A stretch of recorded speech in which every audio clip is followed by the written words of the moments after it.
कर दी। Sir assembly session होगा, police की क्या सिक्योरिटी प्लान था? सिक्योरिटी प्लान आप देख रहे हैं कि पुलिस इंशाल्लाह बिल्कुल महफूज है। रोड पे एहतजाज कर रहे हैं, इनके साथ हम यही बात की है कि जो पुरअमन एहतजाज करना चाहते हैं वो कर लें। उसके बाद मैं भी इधर खड़ा हूँ, दूसरे भी सीनियर यहाँ पे हैं जो इन्होंने बात करनी है आगे। अच्छा सर, अगर ये एहतजाज पुरतशद्दुद होता है तो पुलिस के पास क्या ऑप्शंस है? पुलिस फिर कानून के मुताबिक कार्रवाई करेगी, जो भी उस वक्त हमें मुनासिब जो कार्रवाई होगी, लेकिन कानून के मुताबिक। अब तक इनकी किसी क़यादत से आपका कोई राब्ता sir?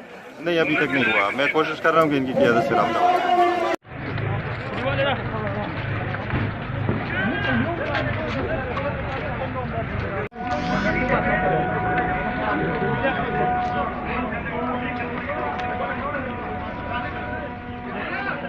Dobra, samo uciekał, jestem na